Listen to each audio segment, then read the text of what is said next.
하나님 말씀은 요한계시록 9장 7절에서 12절까지입니다. 요한계시록 9장 7절에서 12절까지.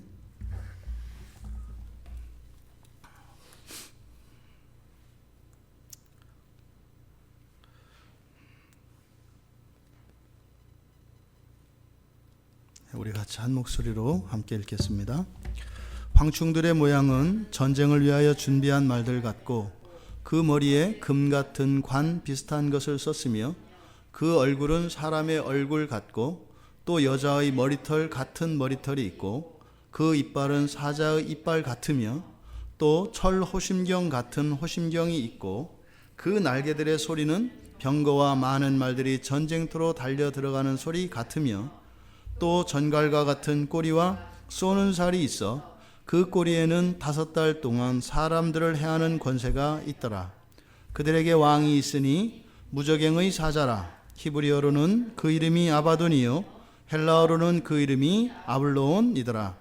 첫째 화는 지나갔으나 보라 아직도 이후에 화 둘이 이르리로다. 아멘. 우리가 지금 5째 천사가 나팔을 불었을 때 일어난 그 재앙, 독수리가 날아가며 화로다, 화로다. 남은 3번의 화에 대한 선언이 있었고 그 3가지 그 화에 대한 화 가운데 첫 번째 화, 그것이 무저갱이 열리고 거기에서 연기가 올라오고 그 연기로부터 황충이 나온 것이다. 그 황충의 정체가 무엇인지 오늘 저희들이 살펴보려고 합니다. 7절에서 그 황충들의 구체적인 그 모양, 모습에 대해서 이야기를 합니다. 그런데 이 황충은 무엇 같다고 해요? 전쟁을 위하여 준비한 말들 같다. 그러니까 우선 지금 우리가 읽은 이 7절에서부터 이 황충을 묘사하는 대목들, 특별히 이제 9절까지 유난히 반복되는 단어가 있습니다. 그렇죠? 무엇 같은이라는 말이에요.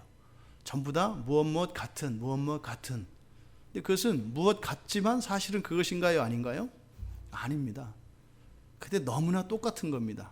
여기서 무엇 같다라고 하는 이 직유법은 그것의 어떠한 특성을 설명하는 장치이면서 그러함에도 불구하고 그것은 아닌, 이것을 직유법이라고 합니다. 그래서 그 비유에 사용되어지는 그 대상은 그 본질의 어느 한 특성을 나타내는 것일 뿐이지 그것 자체는 아닙니다. 그러니까 지금 무엇 같은 게 굉장히 많아요. 그러니까 이 황충이라고 하는 것은 어떤 거다? 많이 섞여 있다. 많은 것이 섞여 있습니다. 이것저것. 그래서 뭐 같은 것들이 그렇게 많아요. 근데 사실은 그 가운데 진짜 그런 것은 아무것도 없는, 이것이 지금 이 황충의 특성이라고 할 수 있습니다. 그 첫 번째로 황충에 대한 설명이 전쟁을 위하여 준비한 말들 같다, 이렇게 얘기해요. 그러니까 지금 7절에서 이야기하고 있는 것은 전체적인 느낌입니다. 그 성격과 목적, 그것을 나타내는 거예요. 그러니까 이 황충이라고 하는 것은 마치 뭐예요?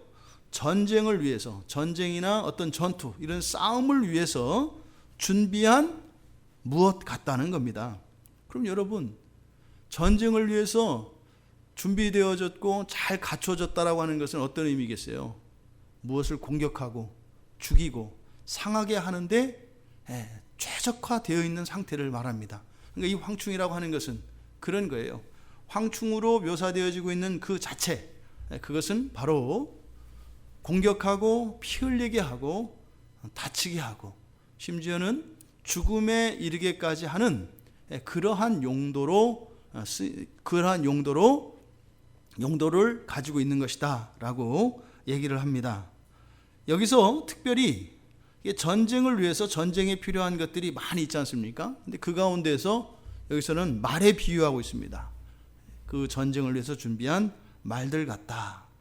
이 말이라고 하는 것은 구약에서 부와 권력을 상징합니다. 특별히 이제 군사력을 의미하죠. 그러니까 오늘날로 이야기하면 이런 군사력, 화력, 뭐 이런 것들, 뭐 비행기라든지 뭐 핵 잠수함이라든지 이런 전략적인 무기에 속하는 것이 이 말입니다. 그래서 이 말이라고 하는 것은 창세기 47장 17절에서 이 단어가 맨 처음 사용됩니다. 창세기 47장 그 17절 문맥은 어디냐면, 고대 근동에 대가뭄이 일었을 때, 그때 토지를 전부 국유화하는 일이 일어나지 않습니까? 그때 요셉이 애굽의 총리로 있을 때 모든 개인들의 땅, 그 소유, 애굽에 있는 모든 그 백성들의 땅을 전부 정부, 나라 소유로 하게 됩니다. 왜냐하면 먹을 것이 없기 때문에. 그래서 그들의 토지, 그들의 재산, 그 모든 것들을 나라에서 받아들이고 대신 그들에게 먹고 살 수 있는 식량을 계속 공급합니다. 그렇게 하면서 이런 부동산의 국유화가 이루어지죠. 그때 이제 백성들이 가져온 여러 가지 짐승들이 있습니다. 땅 문서뿐만 아니라 온갖 보물들과 그들이 가지고 있었던 짐승, 가축, 이 모든 것들을 다 가져오게 되는데, 그때 백성들이 가져온 것 가운데 이 말이 속해 있어요. 그러니까 말이라는 것이 과거에는 그렇게 흔한 그런 것이 아니었던 것으로 보여집니다. 근데 그때부터 이 애굽에서 이 말이 굉장히 소중하게 다뤄지고, 그때부터 고대 근동에서 전부 그의 이스라엘의 왕정 시대에 이르기까지 이 말은 애굽 말을 최고로 칩니다. 그래서 그 애굽에서 말을 빌려오는 것, 이것이 군사력의 도움을 받는 것으로도 상징이 되기도 하고, 또 그 말 자체가 이 전쟁에는 굉장히 중요한 전략 무기로 고대에서는 이해됩니다. 그래서 신명기 17장에 보면은 모세가 이스라엘 백성들이 가나안 땅에 들어가기 전에 당부를 하는 게 있어요. 너희들이 이 다음에 하나님이 아닌 사람 왕을 원할 수도 있다. 너희 후손들이 하나님이 너희들이 왕임에도 불구하고 여호와 하나님이 아니라 사람을 왕으로 세우고 싶어질 수도 있다. 만약에 그렇다면 왕을 세우되 조심해야 될 것이 있다 하면서 왕이 금해야 될 일들을 이야기합니다. 그 가운데에서 군마를 많이 두지 마라. 이때 군마가 말입니다. 왜요? 이 힘을 가지게 되면 우리가 하나님을 의지하지 않게 되기 때문입니다. 우리 스스로 마치 우리의 힘으로 우리 스스로를 지킬 수 있을 것처럼 착각하게 된다라는 거예요. 그래서 항상 교회가 멸망당하고 교회가 사라지기 직전에는 이 세상에 풍요가 있습니다. 항상 교회의 타락과 부패, 그리고 결국에는 그 교회가 완전히 사라지게 되는, 그래서 그 지역과 그 시대를 마치 버린 것 같은 이런 일들이 일어나기 직전에는 경제적인 부흥이 일어납니다. 항상 일어납니다.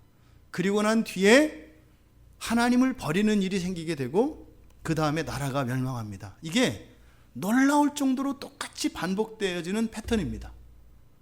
이번이 사실 이제 미국이 그렇게 하려다가 실패했죠. 그래서 절대적으로 이 교회를 싹 밀어내려고 하다가 어쨌든 뭐 이상한 트럼프가 와가지고 이상한 방식으로 또 그렇게 해서도, 그러니까 일체 사람이 그것도 의지하지 못하게 일부러 그러신 것 같아요. 또 다른 사람이 나왔으면 거기를 의지했을 법한데 정말 이렇게 의지할 수 없는 사람을 그렇게 나라의 대통령으로 세우셔서 어쨌든 그 미국에 저는 한 번 더 주신 기회라고 저는 생각을 합니다. 근데 만약에 여기서 트럼프가 마음을 바꾸거나 엉뚱한 짓을 하면 미국이 아무리 그 지하 자원이 많고 뭐 세계 최강이라 해도 옛날 로마 제국만큼 못합니다. 미국이 옛날 대영 제국이 누렸던 그런 번영 아직 못 미칩니다. 실제로 거기에 못 미칩니다. 히틀러가 가졌던 그런 절대 권력에 못 미칩니다. 미국은 하나님이 손을 떼시면 무너지는 것은 순식간입니다. 미국이 무너질 수 있는 준비는 이미 다 갖추고 있어요. 세계 최고의 많은 거지를 다 술을 자랑하죠. 세계 최고의 알코올 중독자, 마약 중독자들을 자랑하죠. 세계 최고의 가정 파탄율을 자랑하죠. 순식간에 무너질 수 있습니다. 그런데 지금 저 나라가 그래도 세계를 지도하는 그런 나라로 붙들고 있는 것은 무엇이에요? 그 나라에 무릎 꿇는 그리스도인들이 있고요. 여호와 하나님을 경외하며 우리 주 예수 그리스도를 주라 고백한 참다운 신자들이 저 땅 가운데 있기 때문에 하나님이 아직도 저 나라를 허락하고 계시는 것이죠. 이 군마, 이 말은 계속 위험한 겁니다. 필요합니다. 그런데 위험합니다. 부작용이 있는 겁니다. 신약에 들어오면 야고보서 3장 3절을 제외하고는 이 단어가 전부 계시록에 쓰입니다. 전부. 그래서 예수님의 형제인 야고보가 이 말을 사용할 때는 길들여야 하는 대상으로서 말을 거론해요. 길들여야 되는 대상으로서. 근데 종합하자면 매우 강한 힘을 가지고 있어서 사람에게 큰 유익을 주고 부와 권세를 줍니다. 뭐가요? 이 말이 그것을 상징해요. 그러함에도 불구하고 어떻다? 이것은 반드시 통제되어야 하는 것이다. 여기서 이렇게 신명기 기자가 끊임없이 왕은 절대로 말을 많이 가지면 안 된다라고 하는 것은 말을 가지지 말라는 것이 아니라 어떻게 하라는 거예요? 많이 가지지 말라는 것입니다. 그러니까 필요합니다. 필요한데 지나치지 않도록 조심해야 된다라고 경고를 하고 있는 것입니다.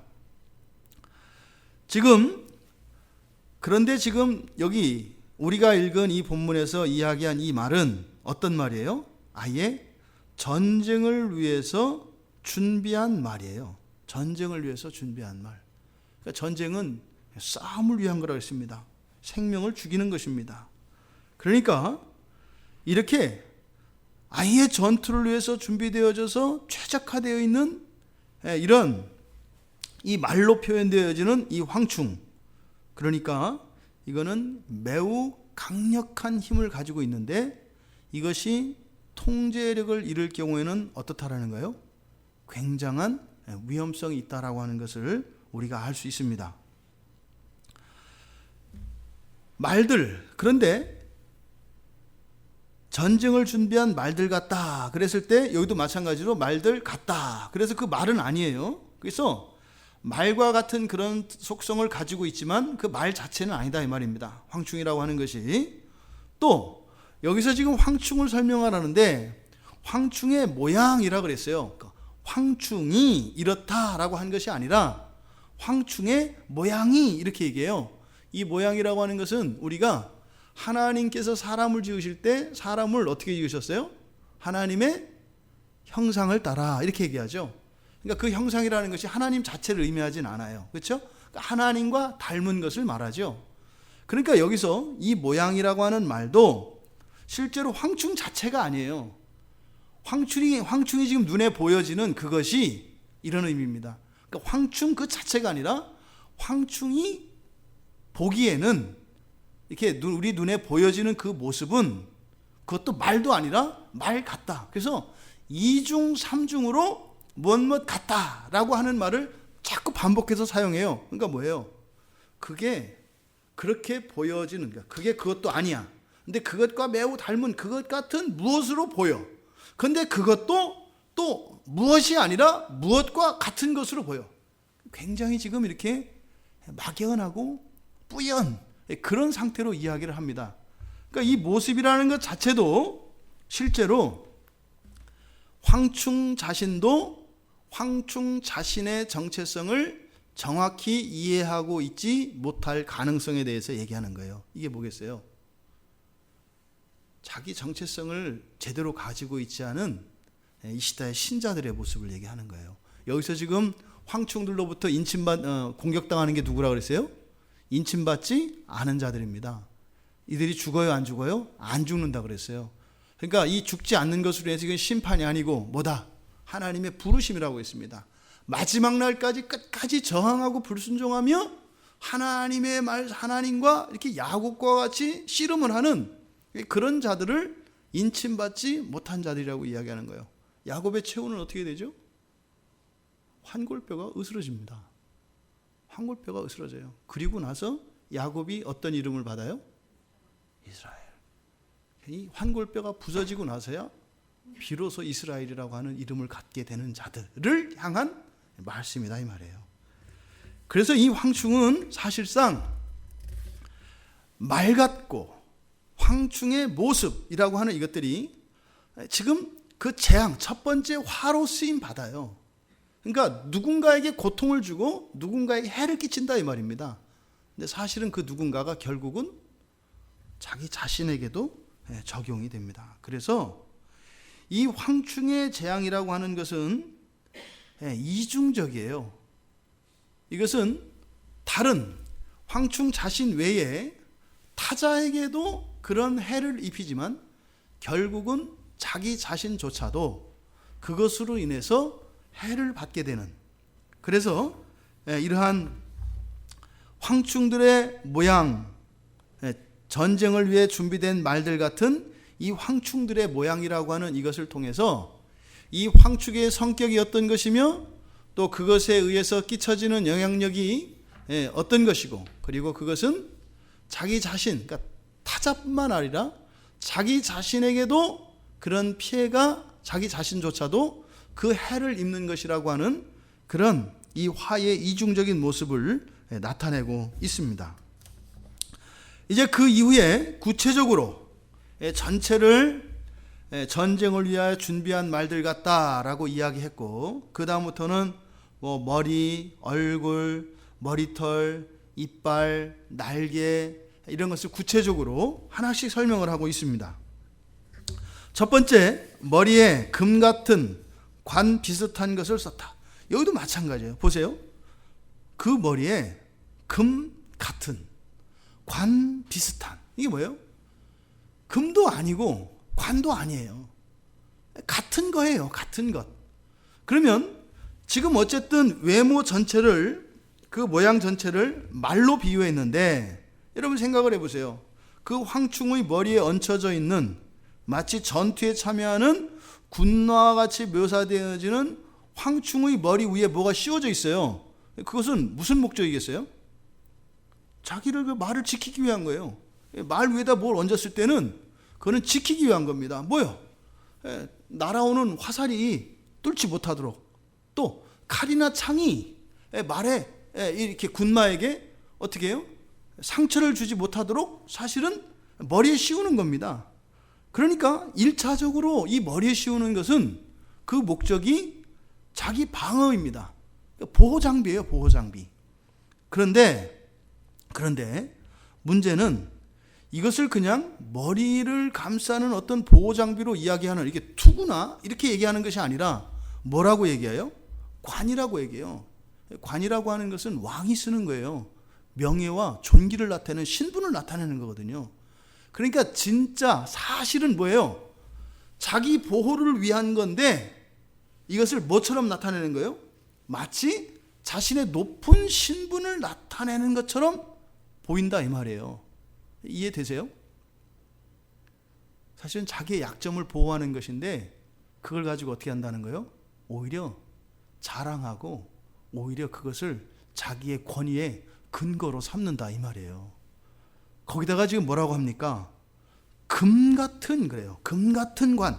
금관은 원래 뭐예요? 왕관을 상징합니다. 왕관을 상징해요. 왕관은 어떤 무엇으로부터 방어하기 위한 것이 아니라 사실은 정반대죠. 금관은 뭡니까? 자신의 엄청난 권력과 부와 힘을 상징하는 거예요. 그런데 진짜는 뭐라는 거예요? 진짜는 그게 아닌데 그것이 마치 뭐라도 되는 것처럼 그렇게 보인다 이 말입니다. 이게 이 황충의 특징으로 지금 묘사되고 있어요. 그러니까 자신의 약점을 감추기 위해서 그렇게 자신의 사실은 이렇게 위험으로부터 자기 자신을 보호하기 위해서 쓴 것인데 오히려 그것을 어떻게 한다? 자신의 부귀와 권세와 이런 영광을 과시하는 도구로 쓴다는 거예요. 기가 막힌 겁니다. 뭐예요? 나의 약점을 이용해서 오히려 자신을 더 부각시키는, 이렇게 만약에 정치를 하거나 이렇게 하면요 대단한 겁니다. 이런 것을 실제로 이렇게 외교적으로 잘 쓰는 게 북한과 일본입니다. 실제로 일본의 그 외교사를 보면은요, 러시아와 청나라 전쟁에서 다 이기잖아요. 근데 그때 언제 이기냐면요, 완전히 힘이 빠졌을 때 이깁니다. 놀랍죠? 힘이 남았을 때 이기는 게 아니라요, 완전히 이제 힘이 없어서 전쟁을 한 달만 더 계속해도 이제는 일본이 더 이상 전쟁할 수 없는 그런 상태가 됐을 때요, 희한하게 러시아와 청나라가 일본에게 무릎을 꿇어요. 지금 똑같은 그런 전략입니다. 북한이 마찬가지죠. 북한이 아무것도 없거든요. 아무것도 없을 때 그렇게 해서 어떻게 해요? 미국과 우리나라와 주변에 있는 나라들로부터 온갖 돈을 받아내고요, 온갖 지원을 얻어내요. 사실은 그때 그 안에 속을 까보면 뭐예요? 그 안에서 군부 쿠데타가 막 일어나고요, 민심이 이반되고 하는 이런 상황이었습니다. 그런데 이런 것들을 외교적으로 잘 이용을 해서 마치 자신들의 약점이 자신들의 강점인 것처럼 실제 그들이 정책에는 반영을 해서 놀라운 효과를 나타냅니다. 이 사람들이 성경을 알고 이렇게 따라서 했나?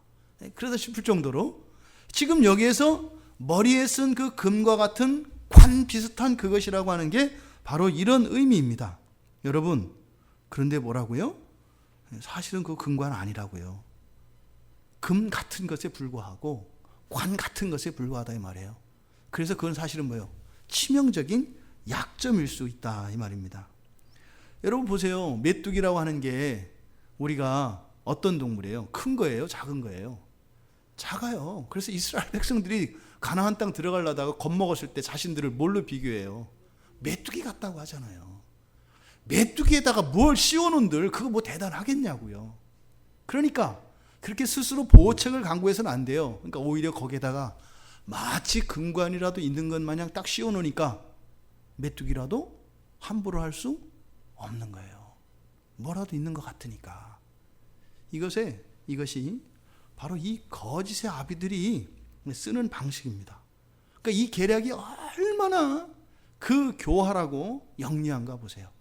그 약점을 가지고 상대방을 제압하는 기술, 대단한 기술이죠.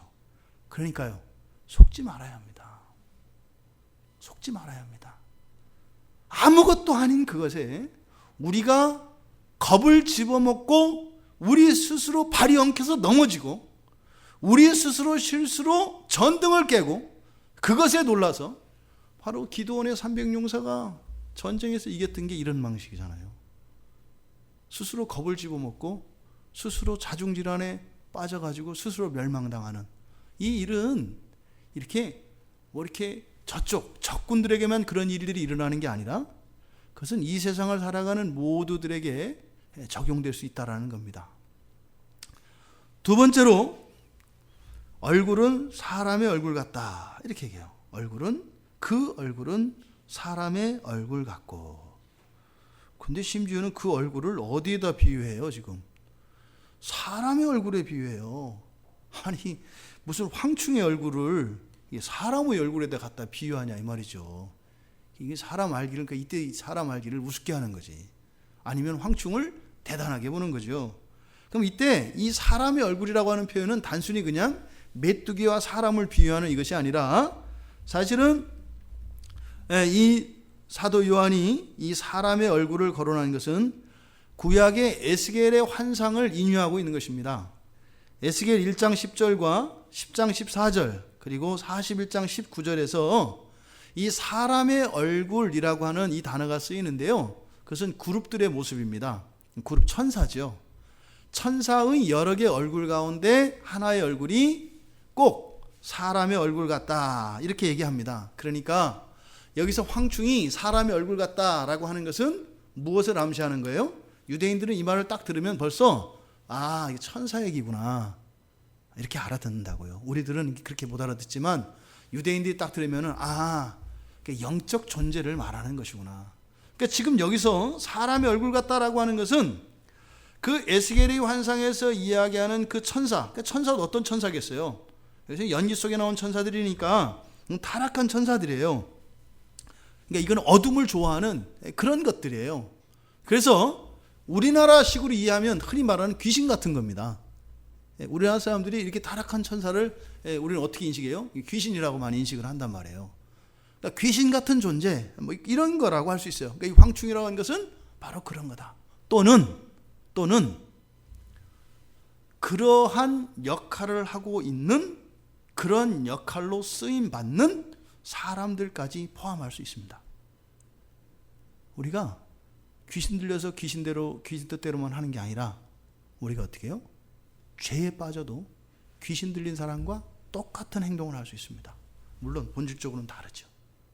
하지만 똑같이 죄에 빠진 사람도 귀신 들린 사람과 구별하기 힘들 정도로 그러한 일들을 합니다. 물론 그 사람들은 돌이키게 돼 있어요.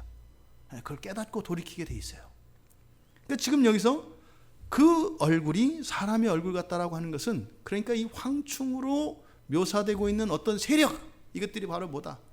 직접적으로는 그렇게 타락한 천사들로서, 또 간접적으로는 그러한 역할을 하고 있는, 다시 말해 죄에 빠진, 죄에 의해서 지금 수단으로 사용되고 있는 이런 사람들까지 포함될 수 있다. 세 번째로 머리털입니다. 머리털은 여자의 머리털 같다. 뭐 메뚜기에 무슨 머리카락이 있겠어요? 메뚜기에게. 그러니까 여기서 뭐 메뚜기의 그 모양에서 무슨 이게 메뚜기 머리에 무슨 이렇게 털이 나 있어서 그거를 1대1로 비교하는 게 아니죠. 메뚜기에는 머리털이 없어요. 그걸 뭐 현미경으로 봤더니 없어요. 그러니까 여기서 말하는 메뚜기 머리에 있는 그 머리카락, 그 머리털이라고 하는 것은 그 외모를 이야기하는 것이 아니라 사실은 뭐겠어요? 그 여자의 머리털이 의미하는 바를 말하겠죠. 그래서 여기서 이 머리털이라고 하는 것은, 여자의 머리털과 같은 머리털이라는 것은 그대로 그 의미만 우리가 받을 뿐입니다. 현대인들에게 뭐 이렇게 여자의 머리카락 하면 저는 딱 떠오르는 게 그 텔레비전 광고예요.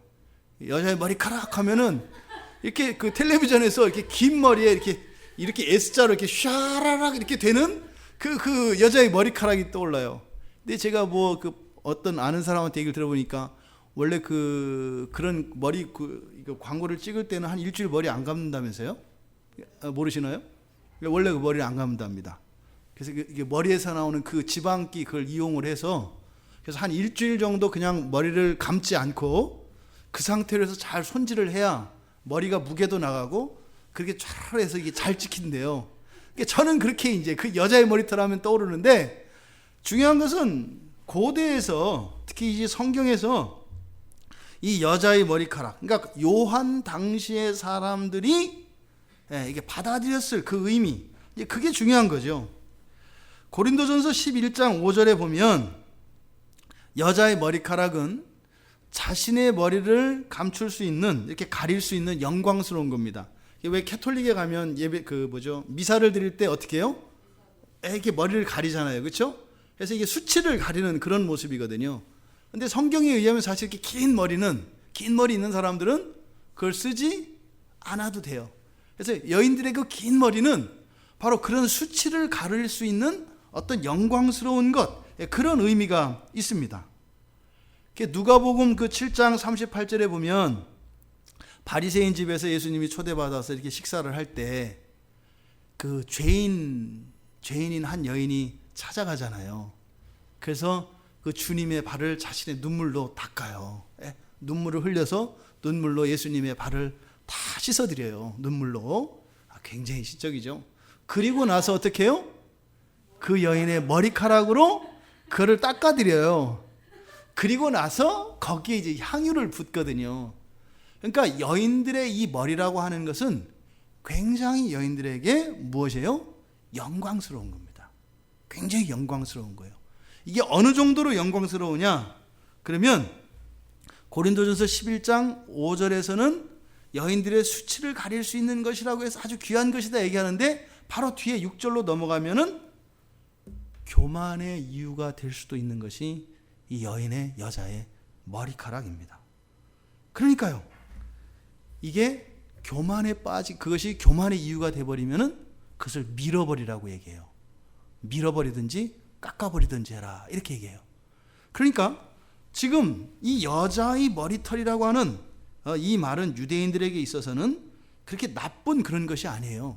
좋은 것이에요. 마치 앞에서 이야기했던 말과 같이 여인들이 자랑할 만한 그 무엇, 또 그것이 어느 정도 좋은 거예요? 그것으로 교만에 빠질 수도 있는 그런 것이라고 성경은 이야기한다 이 말입니다. 그래서 레위기 13장 29절에 가보면 나병 환자인지 아닌지를 가늠하는 판단이 뭐예요? 몸에 난 이런 털이나 머리카락을 가지고 그 사람이 나병에 걸렸는지 안 걸렸는지를 판단합니다. 그러니까 이 머리카락은 여인들의 어떤 영광스러운 것이고 자랑 삼을 만한 것인데, 또한 그것이 치명적인 질병인 나병에 걸린 사람인지 아닌지를 판단할 수 있는 근거가 되는 게 이 머리털입니다. 그러니까 지금 메뚜기의 머리털이 여자의 머리털과 같다. 뭐예요? 이 황충들에게는 뭐다? 그럴듯한, 자랑할 만한, 뭔가 가치가 있는 것 같은 그것이 있다 없다? 있다 이 말이에요. 그런데 오히려 그것이 참된 것이냐 거짓된 것이냐, 순결한 것이냐 부정한 것이냐를 판단할 수 있는 근거가 된다 이 말입니다. 그러니까 이 황충이 가지고 있는 이 권세는 무엇인가가, 이것은 의미가 있고 좋은 것으로 보여지는데, 그것을 통해서 그것이 참된 것인지 거짓된 것인지를 분별할 수 있는 겉으로 드러나는 그 무엇, 이것이 바로 머리털, 여자의 머리털로 설명되어지는 내용입니다. 그 다음 네 번째로 이빨에 대해서 얘기합니다. 이빨은 사자 이빨 같다 그래요. 이빨은 그건 뭘까? 이빨이라고 하는 것은 성경에서 항상 이를 가는 것으로 나와요. 이를 가는 것. 이를 갈 때 언제 이를 갈죠?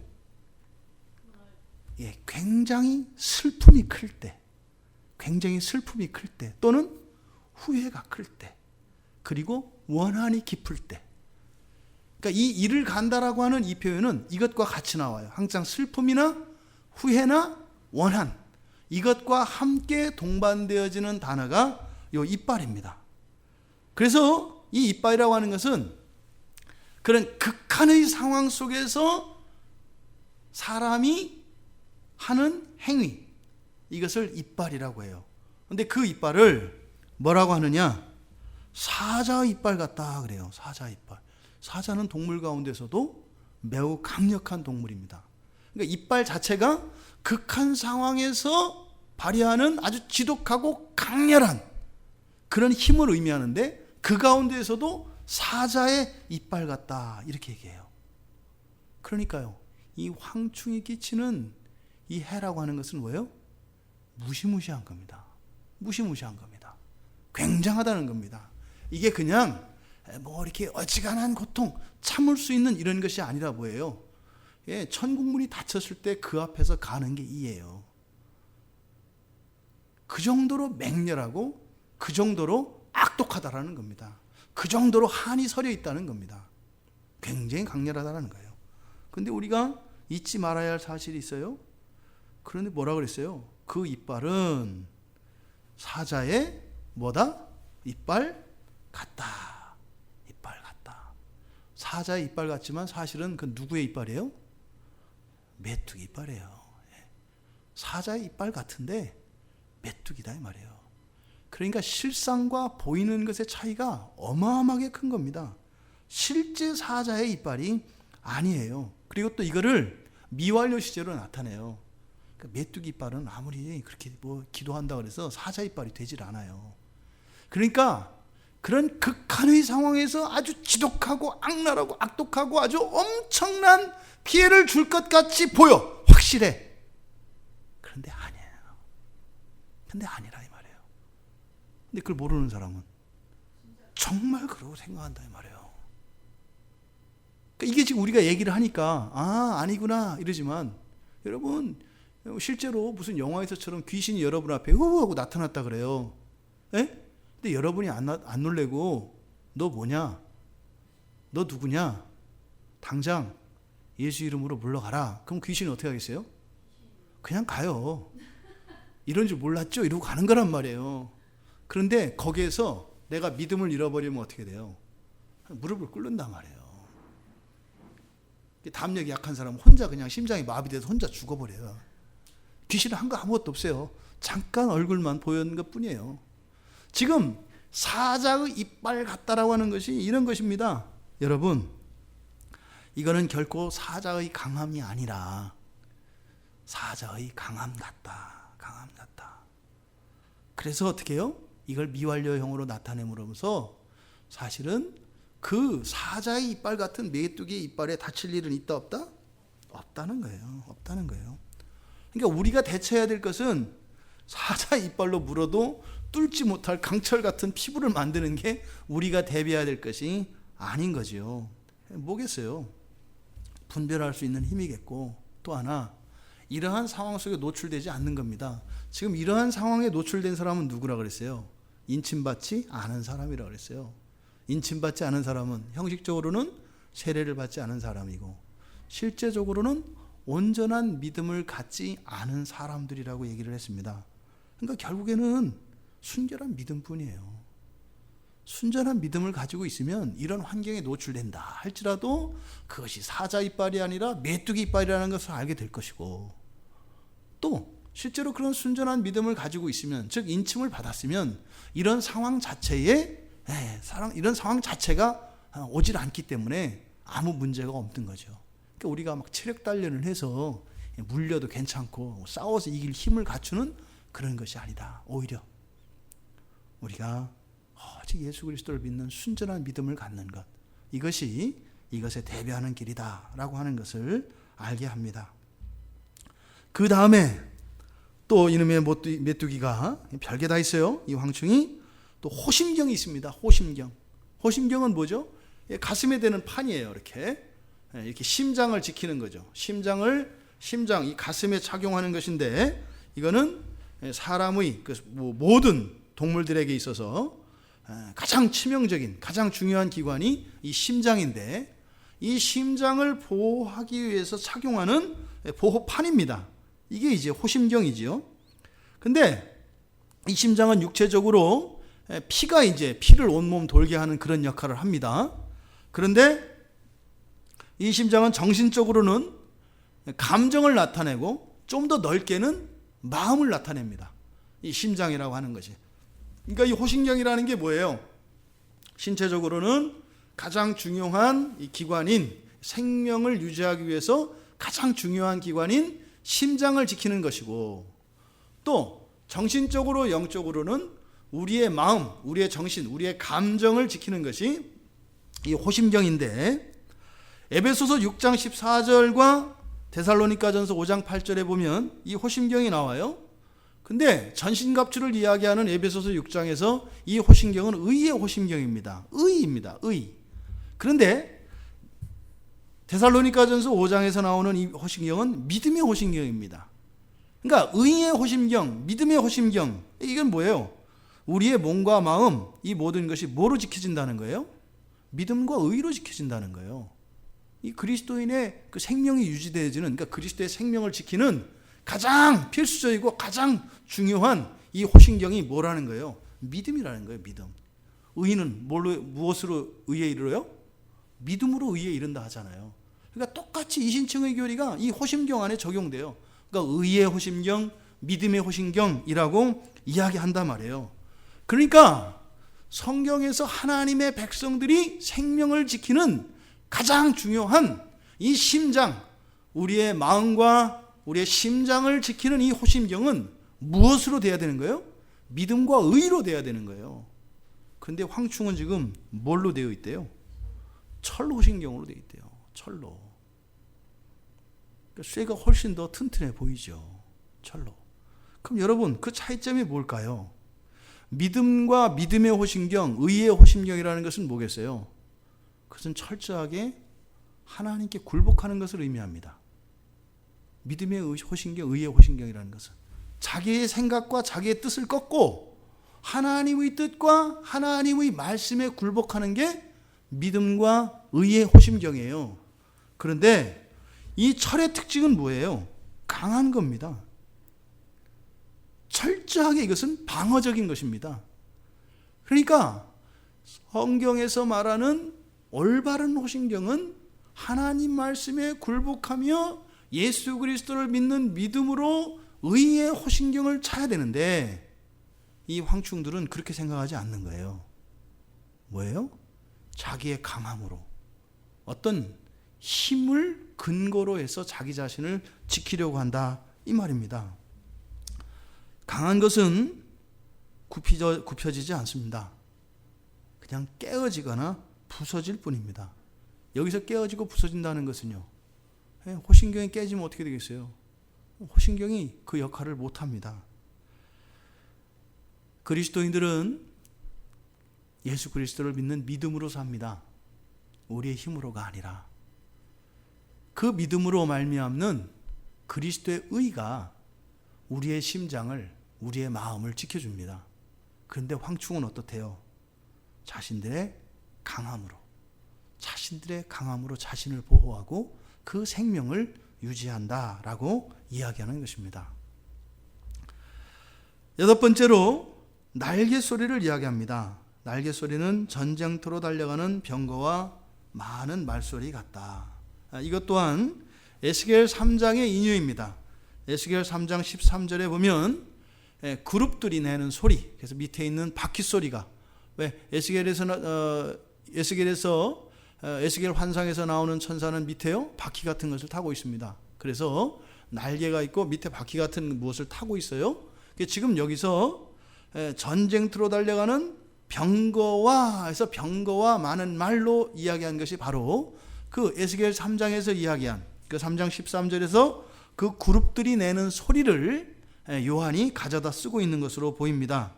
그런데 이 에스겔 3장의 문맥이 어떤 문맥이냐면요, 포로지에 가 있어요. 이스라엘 백성들이. 왜 포로지로 갔죠? 하나님 말씀에 불순종하고 우상을 숭배해서 나라가 멸망당하고 포로지로 가 있어요.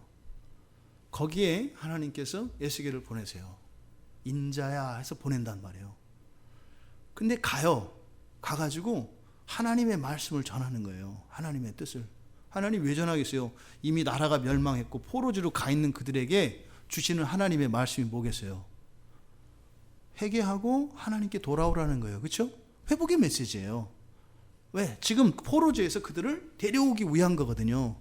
그런데 하나님의 보내심을 받은 그 인자가 거기서 일주일을 지내거든요.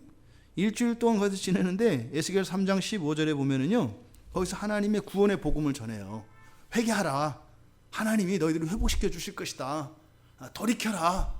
하나님이 너희들을 다시 고향으로 돌아보내실 것이다. 이게 회복의 메시지를 전해요. 그런데 7일 동안 이 선지자가 어떻게 지냈다냐고 하면 15절에 보면은 그들 중에서 7일 동안 두려워 떨며 지냈다 그래요. 그러니까 지금 인침받지 않은 자들을, 하나님 백성들이에요. 그들에게 하나님의 구원의 복음을 전할 때 그것이 복음을 전하는 자들에게는 영광스럽거나 만족스럽거나 보람되는 것이 아니라 뭐라고요? 두려워 떤다고요. 이거는 일주일 내내 내일은 다시 못 전할 것 같고 더는 할 일이 아닌 것 같다. 이러다 내가 마저 죽지. 이건 아니지를 7일 동안 했다는 거예요. 그 7일을 버티고 나서 더 이상 할 수 없었던 것 같아요. 그때 하나님이 찾아오세요. 여호와가 찾아오셔가지고 7일 후에 찾아오셨는데, 이 7일은 성경에서 어떤 수예요? 완전수라고 그랬죠. 그러니까 여기서 7이라고 하는 것은 하루 이틀 3일 나흘이 아니에요. 내가 전 먹던 힘까지 다 하고 참고 더 이상 참을 수 없고 안 하려고 하다가 더 이상 뭐 이렇게 할 수 없는 그런 아주 막바지. 근데 왜? 그렇다고 벌 수도 없고 안 벌 수도 없는, 살긴 살았는데 죽은 것도 아니고 죽긴 죽었는데 죽지도 않은. 우리 집사님이 어떤 시집을 하나 주셔서 읽어봤는데 그 표현이 갑자기 생각나네요. 어떤 사람이 너무 고통이 커서 죽을 것 같잖아요. 너무 크면. 근데 죽지 않으면 그게 죽을 고통이 아니라 삶의 고통이랍니다. 진짜 그 고통이 죽을 고통이면 죽었을 텐데 죽지 않으니까. 그런데 또 그 고통이라고 하는 게 정말 죽을 것 같은 그 고통인데 죽지 않으니까 그것은 삶의 고통이래요. 이렇게 삶과 죽음이 헷갈리는 상태, 이 상태가 지금 여기서 말하는 7일이에요. 왜? 이 사람이 잘못한 것도 아니에요. 이렇게 복음의 메시지를 전하는데 좋은 거잖아요. 그랬는데 그 두려움이 얼마나 컸으면 인생의 끝자락과 같은 그러한 위협과 위기 속에 있었다는 겁니다. 그때 하나님이 나타나세요. 그러니까 우리가 진짜 죽을 상황이 되면 어떻게 된다고요? 하나님이 나타나요. 근데 아직 안 나타났어요. 그럼 뭔가요? 아직 7이 아닌가 봐요. 6.5인가 봐요. 근데 그때 하나님이 나타나셔서 하시는 말이 어떻게 보면 되게 잔인한 말을 하세요. 딱 나타나셨으니까 뭐 인정하신 거 아니에요. 너가 충분히 이해한다 그런 거잖아요. 너무 어렵지? 이해한다. 그리고 지금까지 버틴 것도 기적이었고 정말 너 대단하다 이렇게 얘기한단 말이에요. 그렇게 하고 이렇게 데려가시던 이럴 줄 알았더니 그때 하시는 말이 참 이해할 수 없는 말을 하세요. 이렇게 얘기를 하세요. 인자야, 이렇게 딱 기대감이 있지 않겠어요? 뭐 수고했다 뭐 이래야 되잖아요. 내가 너를 이스라엘의 파수꾼으로 세웠으니 이제 한 거 다 한 것 같아요. 여태까지는. 근데 그 뒤에서 뭐라고 하냐면 너는 내 입의 말을 듣고 나를 대신하여 그들을 깨우치라. 에? 아니 지금 제가 죽게 되었다고 나타나신 게 아니었어요? 다시 그걸 깨우치라고 그래요. 지금까지 이렇게 했는데 더 이상 할 수 없는데 그러면서 16절에서 진짜 잔인한 말을 하세요. 너 그만해도 되는데 만일 네가 그들을 깨우치지 않잖니? 그럼 그 악인들은 자기의 죄로 죽을 거야. 이게 에스겔 3장의 문맥이에요. 3장에. 이게 네가 그만둬도 되는데 네가 그만두면 그들은 그들의 죄로 말미암아서 멸망하게 될 거야. 네가 알아서 해. 여기서 말하는 이 날개 소리는 전쟁터로 달려가는 병거와 이런 말소리 같이 크고 거칠고 사납다는 거예요. 안 들을 수 없다는 거예요. 이거는 마치 하나님의 백성들에게 들려질 마지막 최후의 부르심의 소리. 그런데 그것이 이렇게 병거와 많은 말소리 같아서 듣지 않을 수 없는 그런 소리 같다라고 하는 거예요. 이것은 이 황충의 날개 소리가 아주 크고 요란하며 광폭한 것을 이야기하는데 결국 그것들은 어떻게 할 것이다. 귀가 먹었던 하나님의 백성들의 귀를 여는 역할을 할 것이다. 그러니까 뭐예요? 열리지 않을 수 없는 절대적인 상황이 온다는 거예요. 그런데 그것은 은혜롭고 자애로운 하나님의 사랑의 방식이 아니라 뭐예요?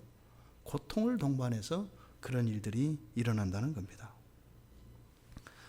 7째 꼬리를 이야기합니다. 꼬리는 전갈 같고 쏘는 살이 있어서, 여기서 쏘는 살이라고 하는 것은 침을 말합니다. 벌침같이 그 벌침을, 침을 말해요. 전갈 같고 침이 있어서 사람을 해한다. 실제로 메뚜기는 꼬리가 있을까요? 없을까요? 없어요. 메뚜기 꼬리는 그냥 맨질맨질합니다. 메뚜기 꼬리는 없어요. 근데 이 황충이라고 하는 것은 뭐 이제 그 생물학에서 이렇게 분류를 하자요. 뭐 하잖아요. 뭐 개문, 강목, 과속종 뭐 이렇게 해가지고 그죠? 그래서 굉장히 넓은 개념입니다. 황충이라고 하는 것은. 그래서 근데 이 넓은 개념에서의 황충, 이 황충에는 그런 꼬리를 가진 것이 있더라고요. 실제로. 그리고 그 끝에 이렇게 침 같은 것이 달려 있어요. 근데 어쨌든 여기서 이야기하고자 하는 바는 실제적으로 독성이 있다 없다? 있다는 거예요. 그러니까 실제적으로는 그 황충 자체, 그러니까 메뚜기 자체에는 그런 독성이나 해악이 없어요. 그런데 문제는 여기에서 말하는 이 황충의 역할을 하는 이것들은 전갈 같아요. 그래서 실제적으로 독성을 가지고 있다 이 말입니다. 어느 정도로요? 사람을 5달 동안이나 전갈의 독에 중독된 것과 같은 그러한 독성을 가지고 있다는 겁니다. 전갈이 아닌데도 어떻게 해요? 전갈처럼 독성을 일으킬 수 있다. 양도 염소처럼 그렇게 다른 양들을 어떻게 할 수 있다? 염소 뿔로 들이받는 것처럼 똑같이 그렇게 아프게 할 수 있다라는 거예요. 이게 첫 번째 화입니다. 첫 번째 화. 지금 이런 일이 왜 도대체 일어나는가? 왜 이런 일이 도대체 일어나는가? 11절에서 그 정체를 밝힙니다. 그들에게 왕이 있으니 이렇게 얘기해요.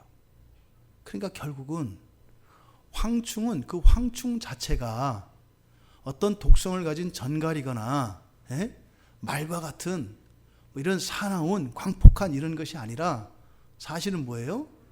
그렇게 그런 역할로 부림을 받고 있다는 겁니다. 그냥 도구로 이용당하고 있다는 것 뿐이에요. 근데 이 황충이요, 성경에서 그렇게 이렇게 뭐 작지만 그렇게 만만한 곤충이 아니에요. 왜냐하면 잠언 30장 27절에 보면 작고도 지혜로운 곤충 가운데 하나가 요 메뚜기입니다. 왜요? 왜 지혜롭다고 할까요? 이 메뚜기의 특성은 지도자를 따라요. 질서가 있기 때문에 이 메뚜기를 지혜롭다고 해요. 그래서 이 황충이라고 하는 것은 그렇게 어리석거나 무지하거나 그렇게 막 막무가내로 하는 그런 게 아니에요. 그러니까 결국 이 황충이 이렇게 전갈과 같이 이러한 역할을 하게 되는 것은 사실은 뭐예요? 자기의 꾀에 빠져서 악한 도구로 쓰이는 거예요.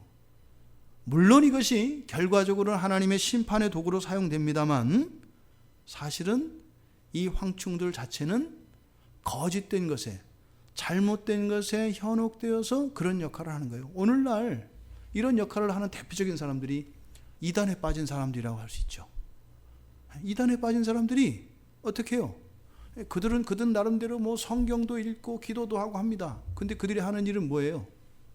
막 교회를 흩트는 일을 하잖아요. 헷갈리게 만들어 버리잖아요. 그것 때문에 막 이러지도 못하고 저러지도 못하고 뭐 이런 엄청난 일들이 일어나잖아요. 마치 전갈의 독을 퍼뜨리는 것처럼 온갖 교회에 지금 그런 독약을 퍼뜨리는 역할을 하는 게 바로 그런 사람들이잖아요. 그러니까 여기서 말하는 이 황충이라고 하는 것은 지혜도 있어요. 충성심도 있고요. 질서도 있어요. 아주 없는 게 아니다 이 말이에요. 앞에서 우리가 이야기했던 것과 같이 여자의 머리칼과 같이 그런 덕스러움도 있고 그런 부끄러움과 수치를 가릴 만한, 자랑할 만한, 내세울 것들이 있어요. 그러니까 이 황충이라고 하는 것은 우리가 이게 겉모습을 봐서는 도저히 알 수 있다 없다? 없다.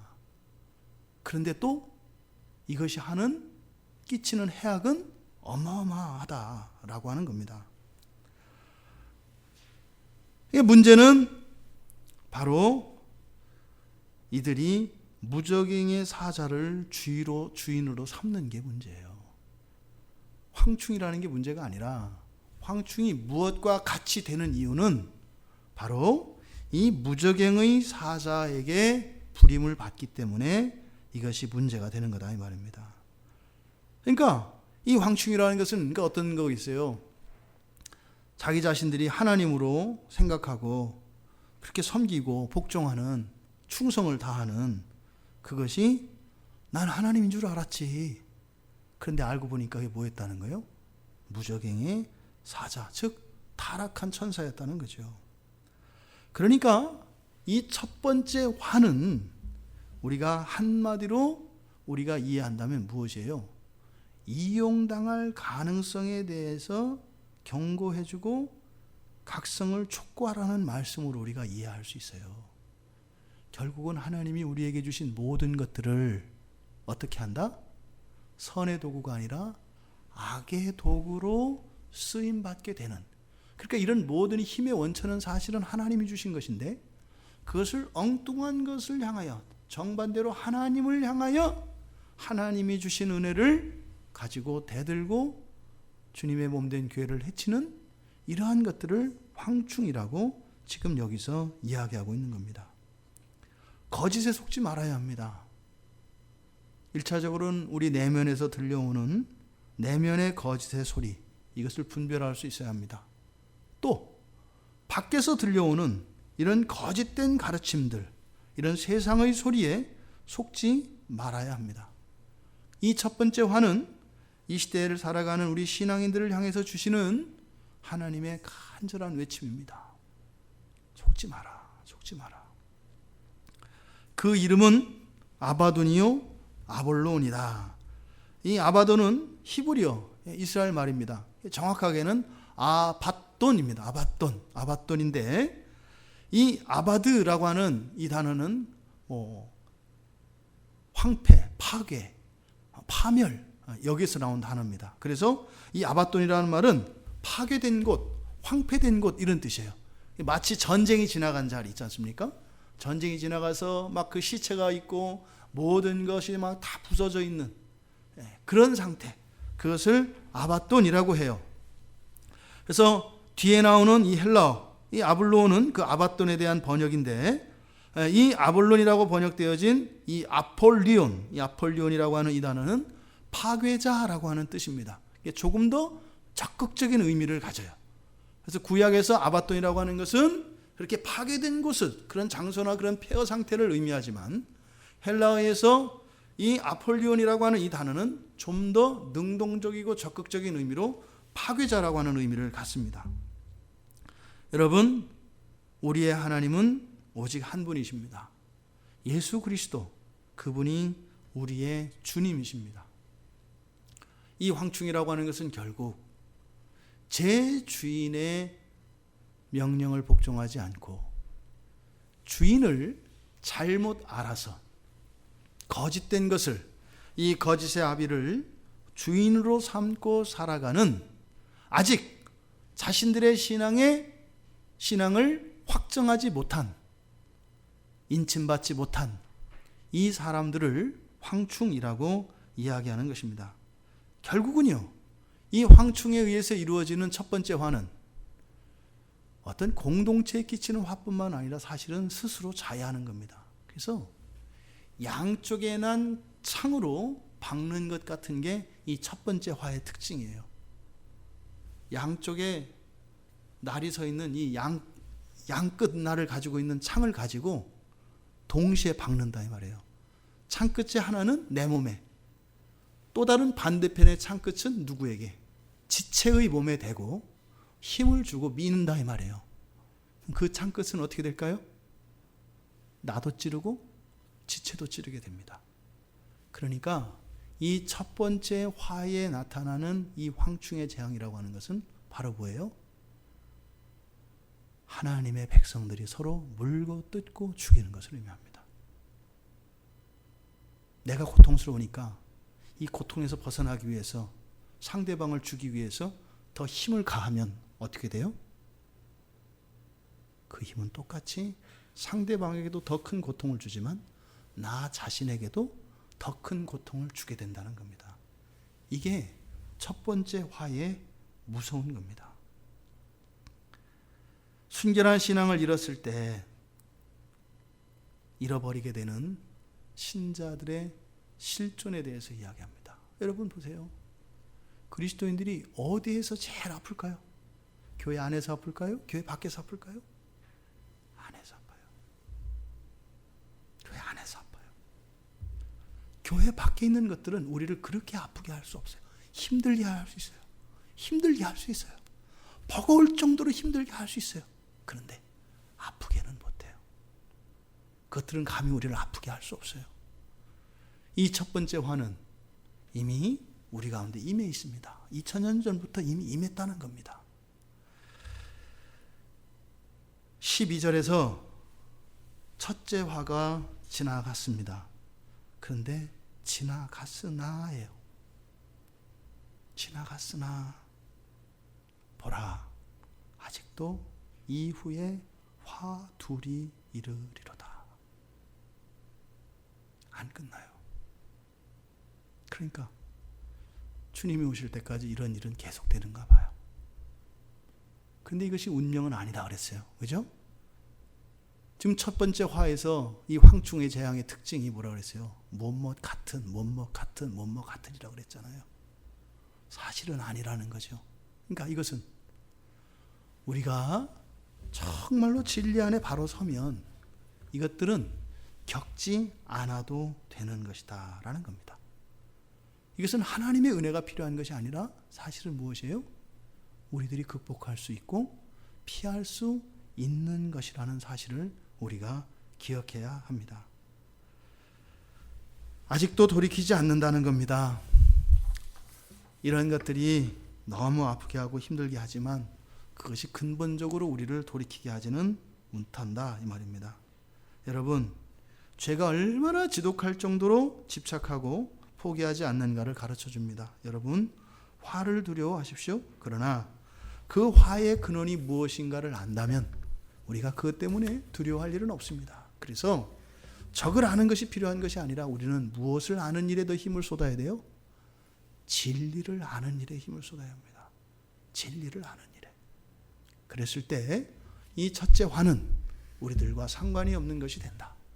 이 정체를 알아서 그것을 극복할 수 있는, 그것과 싸워서 이기는 힘이 필요한 것이 아니라 우리가 진리의 편에 설 때, 진리 안에서 그것을 분별을 할 때 우리가 이 황충의 재앙, 이 화로부터 우리가 안전을 도모할 수 있다라고 하는 사실을 오늘 성경은 우리들에게 교훈합니다. 황충의 정체 알고 보니까 엄청나고 끔찍합니다. 그런데 그것을 우리가 알 필요가 없네요. 참된 우리의 신앙의 순수성만 지키고 있다면 이것은 아무런 문제가 되지 않는다고 오늘 성경은 우리들에게 교훈합니다. 여러분, 우리 평촌 광야교회에 그리고 우리 모든 성도들에게 이 황충이 부리는 첫 번째 화가 감히 어쩌지 못하는 우리 모두가 되기를 바랍니다.